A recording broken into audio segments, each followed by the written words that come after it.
welcome everyone to the final formal session of the day. My name is Randy Bean, and I'm delighted to be hosting this panel on big data and judicial bias in criminal justice. By way of background, I run a company called New Vantage Partners, which typically advises large financial services firms and major corporations on how they could use their data. But in recent years, I became interested in how data could be used for more beneficial purposes, data for social good. And as a result of that, I launched a foundation about a year ago called Big Data for, Big Data for Social Justice Foundation. And my intent is to use this as an opportunity to tell the story of how big data can be used in the criminal justice system for a beneficial result. So I'm delighted to have a very esteemed panel here this morning. And I'll let each of them introduce themselves, but very briefly have Mary McKay, who's Dean of the Brown School of Social Work at Washington University of St. Louis. Rebecca Ackerman, who's a data scientist with the New York County Defender Services, and Kelly Jin, who's Director of DataDriven Justice, a criminal justice initiative for the Arnold Foundation. So I'd like to start this afternoon's panel asking each of the panelists to elaborate a little bit on their background and how did each of you come to be involved in data-driven justice initiatives. So we'll start with you, Mary. Okay. Well, Randy, thank you, and thank you to everybody in the audience for ending the day with us. So my name is Mary McKay, and I have the privilege of being the Dean of the Brown School at Washington University in St. Louis. And that school encompasses 34 different disciplines. It's a school of social work, has outstanding programs in public health and social policy.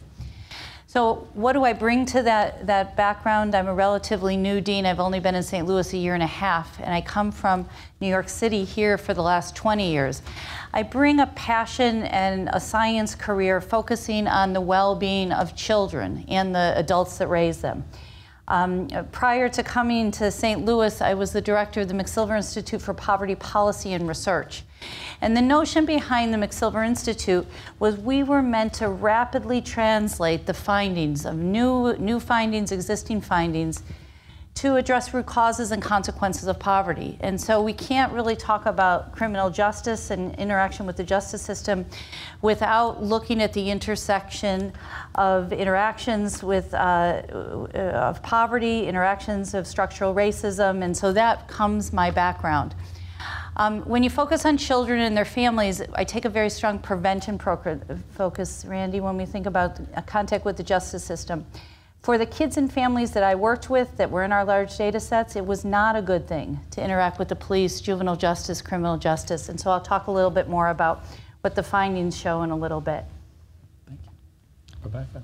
Hi, I'm Rebecca Ackerman. I work for New York County Defender Services. I've actually only been there about 7 months.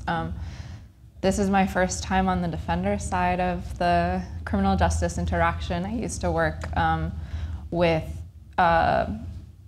municipalities on their child protective service software systems, and before that was doing research at Chapin Hall. So this is a new role for me, looking at the adult criminal justice world.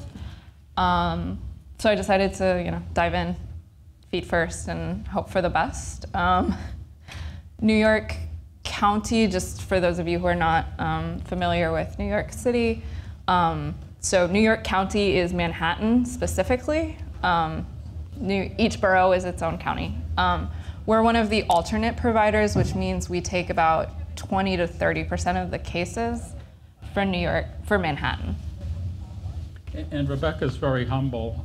When I was looking for panelists, I spoke with Frank Pasquale, who's the author of the book Black Box, and he could not make it, but he recommended Rebecca, saying that she was the best data scientist he'd ever worked with in this field. Great. Kelly. Hey everyone, I am Kelly Jin. Can I just do a quick poll of the audience? How many of you are actually involved or work in the criminal justice system here? All right, like a few handful. How many of you are in local government? Yeah, those are my people. And how many of you, private sector, just kind of here, are interested in learning? Okay, good. Going to convince you all to work in government. My name is Kelly Jin. I currently work at the Laura and John Arnold Foundation, really focusing on an initiative called the DataDriven Justice Project that got started last June 2016 at the White House, really on this issue that we have every year about 10 million people cycling through 3,100 local jails here in the United States, and they cost at a very minimum in jail services $22 billion. And that does not include in those cost figures the impact to human outcomes to families. We all here know when individuals end up in jail, just the impact to society. And what we really have been focused on, which we kind of huddled a little bit in the green room talking about, was this issue of individuals with mental health. So not only looking at that population of people cycling through jails, but understanding that there's a lot of people who have mental health issues who continue to cycle. And so how do we as communities, as society, actually work to help those individuals? To answer one of Randy's other questions on how I got here, I used to work in local government. So I helped to start the data team for the city of Boston under Mayor Walsh. Really focused on how do we use data to make better decisions. Mayor Walsh in the city of Boston, who was there for over 20 years, notoriously did not have a computer in his office. And so when Mayor Walsh came in, we were really focused on how do we use data of any sort. And for me, the passion then became, well, then I want to tackle like the hardest data out there because I'm a little bit of a glutton for punishment.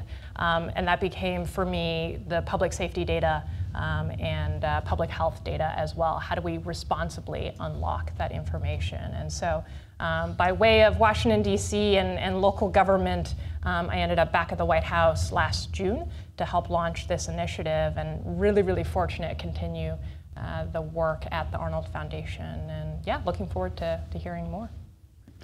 I'd like to share some statistics that I pulled out in preparation for this panel. The first set of numbers are from Kathy O'Neill from her book, Weapons of Math Destruction, How Big Data is Causing Some Harmful Things as well. So she noted that $70 billion is the annual prison bill in the United States. You know, that's an extraordinary figure. Also pointed out that 40% of the US prison population is black inmates, in contrast with 13% of the overall population. This afternoon there was a paper on incarceration in local jails, and the statistic was pointed out that the incarceration rate in the United States is 5 times that of the rest of the developed world, and that particularly in local county jails is a number that is often not accounted for. So I'd like to ask each of the panelists how data-driven justice initiatives are deepening and changing our understanding of judicial bias in criminal justice. And whoever wants to start. In any order. I'm happy to take a first crack, which is just one slight distinction for those who don't understand the intricacies of the CJ system, which I still do not understand all of the intricacies of the criminal justice system, which is that prison and jail are actually two distinct paths, if you will, within the criminal justice system. And so when I'm talking about jail, that actually you have a large number of people who are pre-trial, right? So they have not actually gone to court. They are still assumed innocent. Exactly, assumed innocent. There we go. And so for us, a lot of the work, if you guys are going out after this and want to talk to other people about this, is really on how do we explain that first piece to individuals, that you have a lot of individuals, whether they have mental health issues or otherwise, who are being sent to jail, but that may not be the best place for them, right? You have individuals who may be committing crimes, and let's figure out what are actual health services, connecting them with services within the community that may be helpful for them. I think just to go back to Randy's question just on a lot of the biases, I will turn to Rebecca. She will talk more about that, I'm sure, at length. But I think for me, the starting point in the last few years is when you have such a large challenge that you can't say that because it's difficult, because it's hard to unlock individual level data and to get that appropriately into the right individual's hands that we don't, right? Or that, hey, the data quality is poor, and so, well, we don't want to dig in. How do we change a lot of the conversations at the local levels, because these jurisdictions, a lot of small counties, medium-sized counties, they don't have the resources oftentimes to do this type of work. And at the other end, you have policymakers, right, who are then trying to make better decisions and better policies, and oftentimes that's not connected with the data, right? And so for me, a lot of that work is still very much at the front end of how do we unlock this information and how do we help local governments do a lot of that work. So as I thought about your question, Randy, and then thinking about the talent in this room, I tried to think about what are the places that your data skills can make a difference, and then where are the places that we know a lot and maybe don't need to continue to use data in this way. So one of the things that I think we have been particularly good at is using data to document the problem. And Randy, whether it be your statistics, whether it be data used to document a kind of a cradle to prison pipeline, a school to prison pipeline, I think that we've done our job as data scientists to document the problem. I think, in some cases we've also used big data to look at innovations and supports and services and what impact they have on which populations. And I think so I think that there's still room to really think about use of data to really evaluate diversion programs, mental health services, and I think there's some space to do that work. I think the use of our data and our talents to identify what are the true root causes of the pathways to these systems, and put our data science to work on what we do about those root causes, I think that is almost non-existent in the science. There's some early work. And so as I think about how to mobilize the talent in this room, I think that's some of the kind of opportunities that I see as we go forward. So I come from a little bit of a different lens because I'm embedded within an organization that provides indigent defense. For those who are not in this world day to day, indigent defense is a constitutionally protected right. You have a right to an attorney regardless of your income. Different states do it differently, and within each state, different municipalities do it differently. So New York State is actually in the process of redoing its entire indigent defense system because it was ruled unconstitutional. In New York City, we've been lucky to have a lot of funding and a lot of resources for a long time, as well as a mayor who cares a lot about criminal justice. On the other hand, so that's awesome. And one of the things that's awesome about it is that they've funded, the city of New York has funded data science positions in all of the providers. There's 6 of us. On the other hand, we're coming from a world where public defense has generally been given almost no resources. I was looking at some statistics. I think public defense in New York City gets maybe 1/10 of what the prosecution does. So you've been arrested. The police are saying you did something. They're a massive organization. I mean, everyone knows the NYPD. Like, they are huge. They're basically their own city-state. Then you have the prosecution, who has experts. They have forensics labs. They have any and every junior attorney they want to put on a problem. And then you have the public defender, who is usually working out of an office with maybe 3 other people in that same office. Their caseloads are around 100 cases a year, which is like they have maybe 20 minutes a week to spend on your case. And they're working with, I think, legal aid is the biggest provider in the city, so they're working with, they have a lot more resources, but even they have investigators and social workers, bail advocates, family preservation units. They don't have their own forensics lab. So the state of disinvestment in the public defense side of this is pretty staggering. And so part of how we see that is that public defense as a community has not really been thinking about much data beyond how many cases are we doing and what's our caseload. And so one of the sea changes that kind of brought me in is that we're suddenly starting to think about, and this is where I wanted to just plug the idea that criminal justice has always been data-driven. We've just been driven on one number, which is how many people are we locking up. Now we're finally starting to look at how do we, well, the same number, how many people are we locking up, but we're trying to fix that. So we're starting to look at a lot more information about like what we can do to fix that. Mm-hmm. So yeah, I mean, I guess I am the data-driven initiative. So it's been a lot of culture change. I mean, I think, and we still have access to very little data, and our infrastructure is almost non-existent. Can I ask you a follow-up to that? You said that the primary data variable is how many people are being locked up. So what are some of the other data variables, and do some of those factor into poverty and mental health, which each of you have brought up?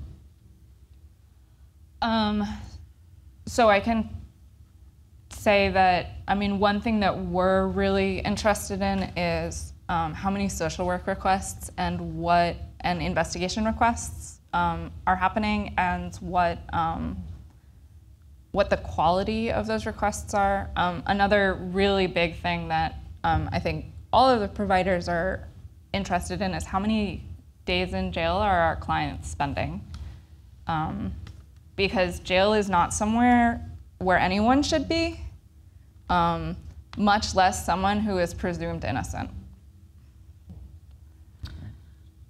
So, Randy, not knowing every one of the data sets available, but having guessed, given my years now of working with public data, is what you have available is some descriptors of how this individual along this journey touched a pipeline. Whether, and so before they got to the justice system, did they touch the mental health system? Were there health system involvement? Were there police involvement? So you could document in some ways that trajectory. Can you find anything, for example, on what kind of family and community support and engagement this person has that could be an alternative to their path?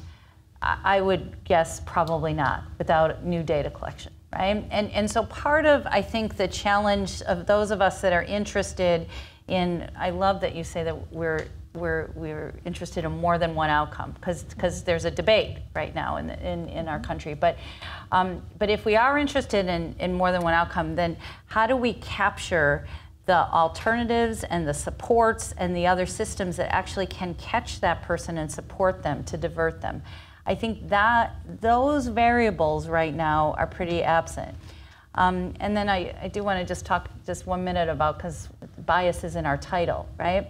So what you collect actually tells the story about the human beings that wind up in the system. And so we have collected probably, dare I say, on the more negative of characteristics or the incidents that people have, as opposed to some of the other amount of family support or interaction or church affiliation or any other thing that might give us some clues about how to actually help that individual. So. And Mary, a follow-up question for you. You spoke earlier about mobilizing the talent. So working within a university, how can a university play a role in mobilizing the talent?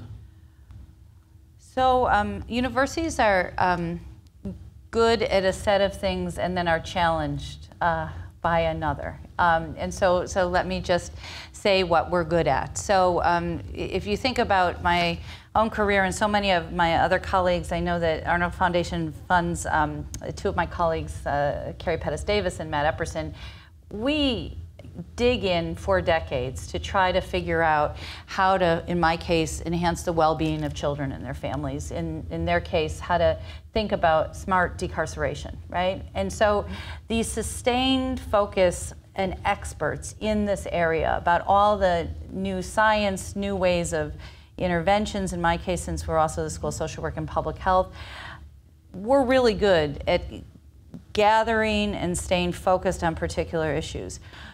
Universities, though, are very slow at analyzing data, disseminating data, and by the way, we're not so good at communicating data either, right? And so it is the people in this room that really could partner with these experts to think about how could we ask existing data questions that we could rapidly translate into new initiatives and new findings. And I think it's in that partnership that it gets very, very interesting quickly. I do think the government and university partnerships are really important, and I do think the private sector partnerships are probably even more interesting in this space. Yeah. If I could just give a plug. So we would love to partner with researchers. If you have any interest in working directly with public defenders. A lot of public defenders, and I should say, we're a nonprofit, so we're independent of the city, although funded by it. We're always looking for people who are interested in helping us figure out what to do with our data, or figure out how to get data that actually answers questions that we have. So Kelly, a question for you. Yeah, can I just, sorry, sure, can I just please. add to all of this great discussion, which is I think one thing that we're really interested in at the Arnold Foundation is something we're calling policy labs. And so what we're doing is right now, we're in the midst of partnering governments directly with universities. And so a great example of this is the California Policy Lab. We funded Berkeley and UCLA to bring their best people to help tackle challenges at the state and local level. And so you guys think about a lot of the questions that we ask ourselves when we start research, right, in the traditional university space. Well, what if we actually took governments and connected them to researchers and said, go forth and do great things together? And so from my perspective, that is something where funders, and particularly government, should be more vested in, is not just we have a question, we have a research question, go off and do the research and come back and report the findings, but much more, how do we take the research angle and try to couple it up with a lot of the operational improvements that I think governments are trying to get access to more on a monthly or quarterly basis. I think you answered the question I was going to ask, but I'll ask it a little bit differently then. So what was the impetus of the White House data-driven initiative under the Obama administration? And I take it didn't continue under the current White House. So what was the impetus now for the private funding? Yeah, so we, like I mentioned, we started last June 2016, and the piece here was that there was a ton of work being done in the open data space, right? So we had pushed the Police Data Initiative, really helping police departments figure out how do we improve community relations by working with your local Code for America, as an example, to get access to your data and help you try to explain what's underlying your information. The separate piece is all of the sensitive data, right? So the, Kelly Jin, my blood type, my medical history, that is actually really, really important to make policy decisions or operational decisions. And most folks have done this. They really haven't touched that because there are a lot of federal regulations against the average person having access to that information. And so we said, hey, why don't we start tackling that, working in partnership with local communities? And it was really, how do we partner with local government? I think something I've experienced working at the federal level is it's so hard, right? You feel like you're so many layers removed from the problems happening on the ground. And so the real origin behind the Data-Driven Justice Initiative was in October 2015. DJ Patel, who headed up the data office at the White House, he and a few other folks, they brought together a bunch of criminal justice coordinating councils and said, hey guys, what's your biggest problem you're facing right now?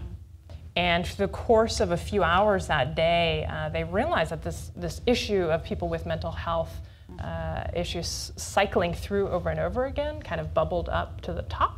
And so for anyone who is familiar with how do you design a product or how do you build a startup, well, talk to your customers who are your people and figure out what the biggest pain points are and really try to design your initiative and your work around that. Great, thank you. So the topic of this panel includes big data and judicial bias in criminal justice. So let's talk a little bit about judicial bias. What exactly does it mean? And can you cite an example? And that's for anyone. I can. Go ahead, and I'm gonna, if you go ahead and give the example, then I'll talk about some of the anecdotes. So yeah. So I mean, coming from a more abolitionist side of things, I would say that the judiciary is incredibly biased against all of our clients. There is a presumption of guilt as soon as you walk into the courthouse doors. But I think, we've been able to measure across the country that there's a huge racial bias, which is probably no surprise to any of you guys. There's also a huge bias towards people with money. Outcomes overall are unbelievably worse if you don't have money. I think another issue that's become more important to us, unfortunately, recently is the immigration bias. I wouldn't say bias, but just the disproportionate impact that the criminal justice system has to people who are either undocumented or otherwise not citizens of the US. So I think those are the big things that we look at. Geographic. So the majority of NYPD activity happens within a certain number of blocks and some subway stations. So most of our clients are coming from a very small number of zip codes.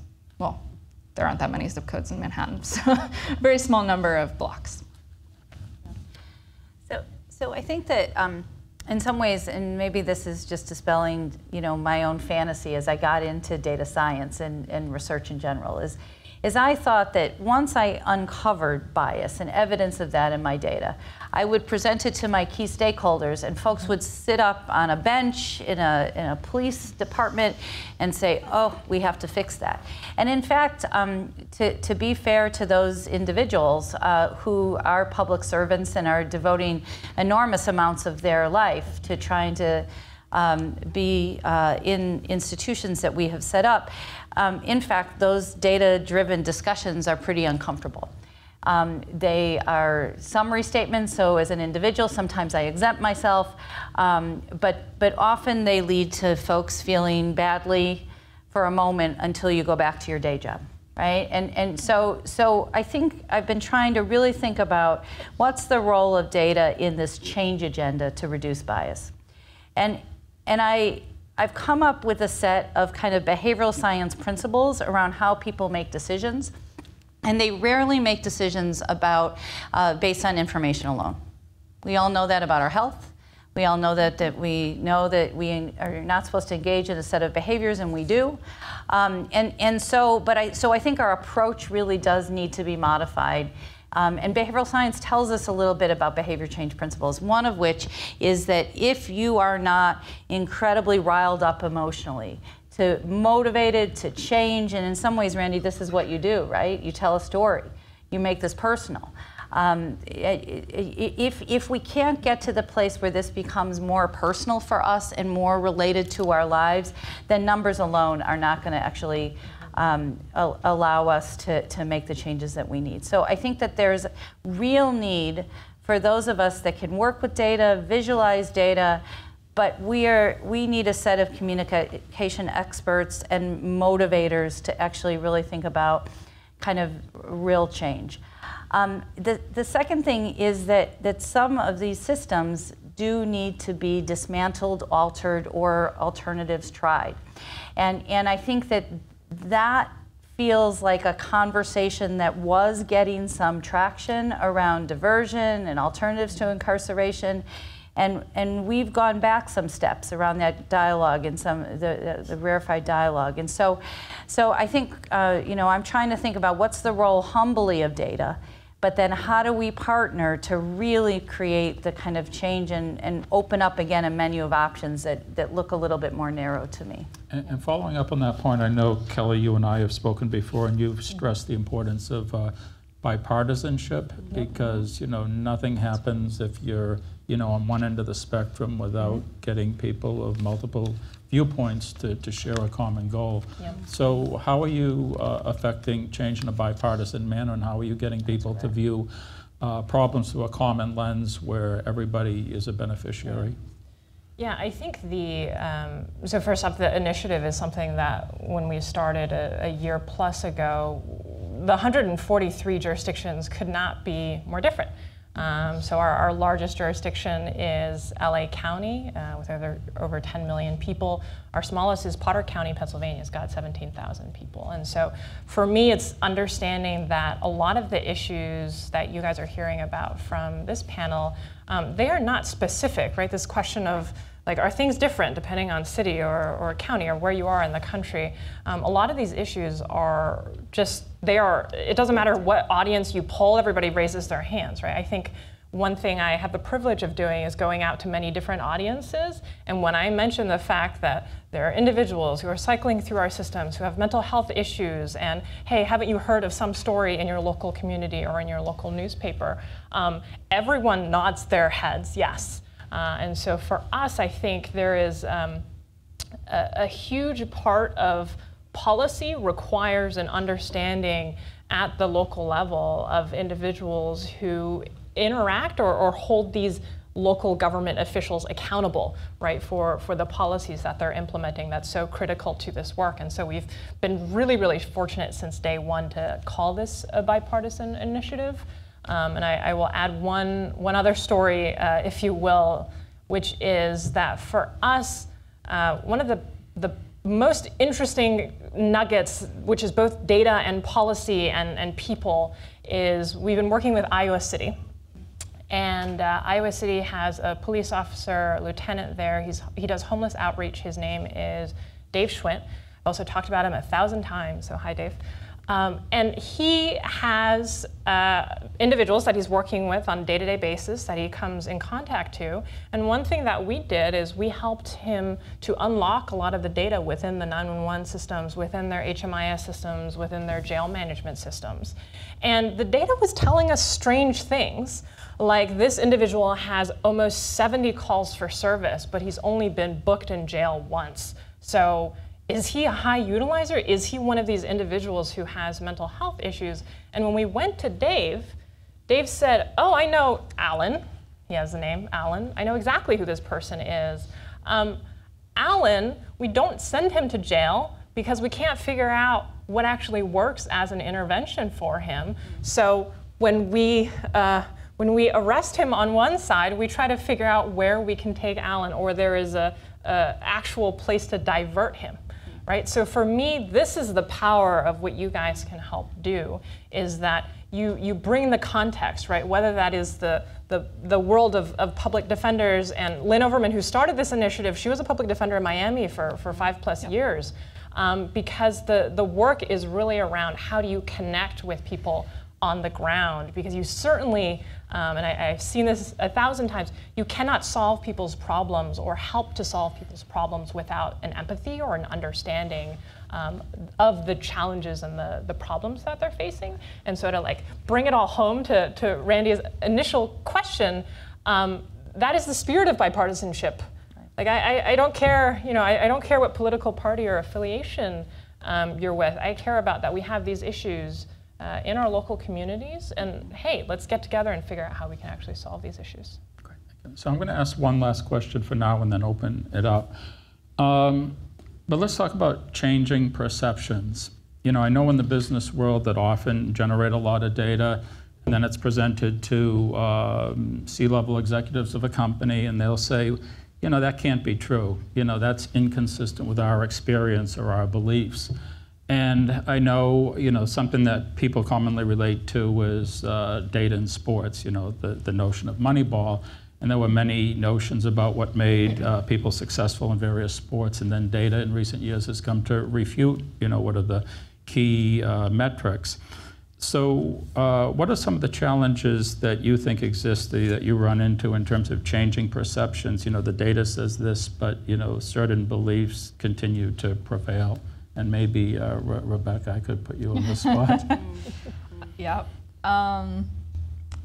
So here's where I out myself as a former community organizer. Almost all of the work I've been doing has been trying to be kind of grassroots about how I do data. So getting lawyers involved, getting social workers, investigators, clerks really involved in how they want to hold themselves accountable and how they want to hold their supervisors accountable, how we can work together to hold the city accountable. I actually want to give a quick plug, because I forgot to do this earlier, to some really cool work that Legal Aid is doing right now about gravity knives. These are just like little tiny switchblades. Sometimes they're bigger, but that you can buy in most bodegas around here. But the city, well, the NYPD uses it as a pretext to stop Black and brown men to search them. And then we get them as clients because they've been arrested for having something you can legally buy at almost any bodega in the city. So the Legal Aid is doing some really cool work around that, and I want to give them a plug,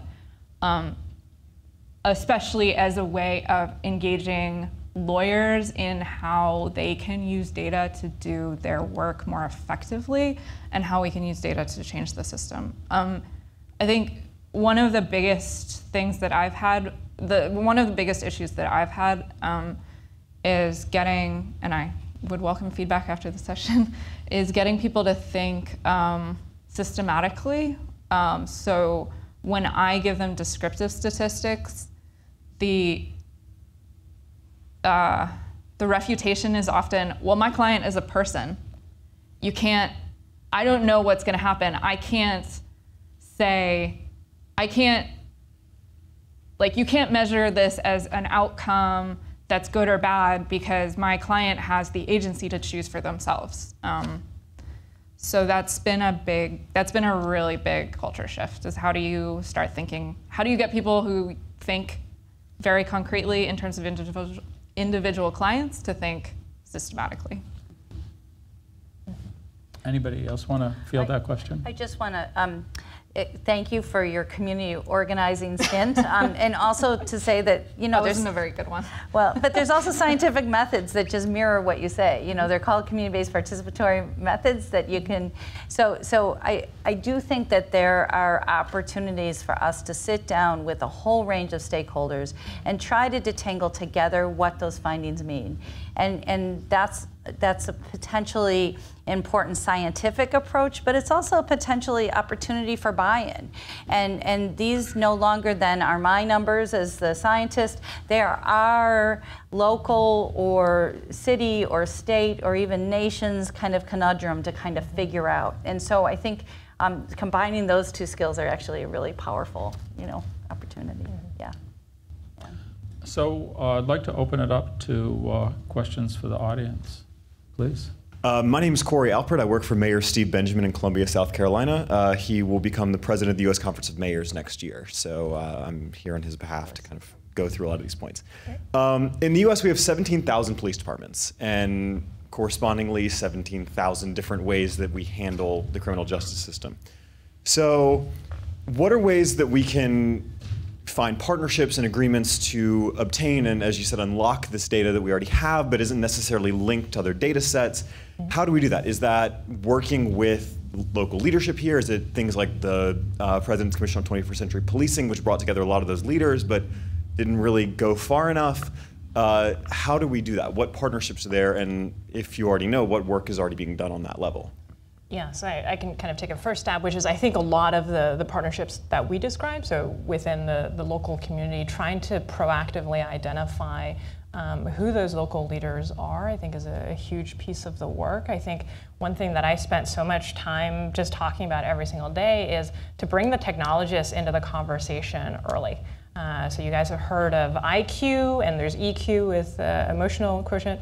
There's also a thing Megan Smith, my former boss, calls TQ, so what's your technology quotient? I think there's a huge opportunity in local police departments who have access to a ton of data and typically actually do have maybe stood up a CompStat instance or they're doing things with data, but how can you bring in other people within the community to help as part of that conversation? I think that is something that universities can help out with. I think one thing that I'm always aware of, and I'm actually heading to a conference bringing Dave Schwint with me, is how do you get law enforcement to have conversations with folks who may not ever have an interaction with law enforcement?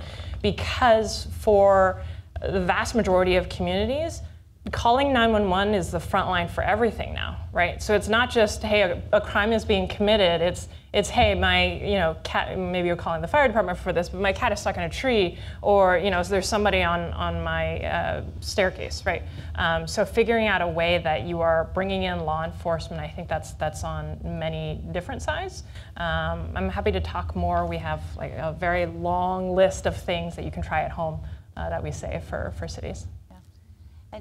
And I think I just might offer that sometimes we spend a lot of time trying to get all the, in your question, the police departments to capture the same data. And that would be really useful, but also I'll be retired by then. And so one of the things, right, so one of the things that you might want to do is kind of figure out at the local level how you are able to merge that data with your other local sources, but bring together several mayors that are willing to do the same thing and learn from their data. Part of what I think has been very powerful here in New York State and other systems has been intentional kind of learning communities where we are trying to learn from our own individual data and improve our own individual data, sharing best practices. And so as you think about kind of high impact places to start, many of these solutions, you made this point, I mean, going to be worked out at the local level, but boy is it nice not to work that out by yourself. And so there's other structures that are underneath that have solved some of, another set of challenges. I heard the Child Welfare Panel in mental health around these intentional communities. Yeah. Are there any other questions? Yes, please. My name is Daniela. I actually graduated from WashU last year. Well, that's fantastic. Congratulations. Thank you. I had a question about, is the Brown School currently working with local government in St. Louis to tackle some of the racial biases and police brutality problems that have been going on? So you're asking a painful local question, and I appreciate you letting me have the opportunity to talk about it. So St. Louis has been in the national news over the last set of 10 days around a recent incident, around a verdict of a police officer that was found not guilty of the shooting of a black man, and it has landed in St. Louis in a very painful place because we are also the site of Ferguson and the death of Michael Brown several years ago. One of the things that I can say to you about our institution, the school, but our larger university, but actually many universities, is when Michael Brown was shot several years ago, the outrage associated with that incident and the historic kind of what people would describe as real serious abuse at the hands of police and other institutions that were meant to protect, mobilized all kinds of institutions, particularly our school, but many others, to create some of the most impactful social and community movements that I have seen in this career. That's why we're in the news, and that's why you see a number of our students in addition to other organizations. What's important about protests is that if they can follow a roadmap that has some data about how you actually can make change, that's much more helpful. And so there's documents like Forward Through Ferguson and the Ferguson Commission report that actually brings together the best science and pathways with how you as institutions like our school and others can actually mobilize for change. They also lend pretty practical metrics for a new mayor in our city to actually track how much has been done in each of those domains and what else needs to be done. It is with a great deal of commitment that our school is working pretty actively on all of those action steps. But if you take a look at the Ferguson Commission and the metrics, you'll see a roadmap for how improvements can happen in St. Louis. And my hope is, having spent time in this city and others, that will be a model for what happens, and we'll learn also for the best for you. Congratulations. Yeah. Do we have time for any other questions, or are we out of time? We're blanking. Out of time? Okay. Well, I'm sorry. We'll be here to answer any questions, and I'd like to thank the panel very much, Mary, Rebecca, and Kelly, because I think this is a very thoughtful and important topic. Thank you. Thanks, Randy.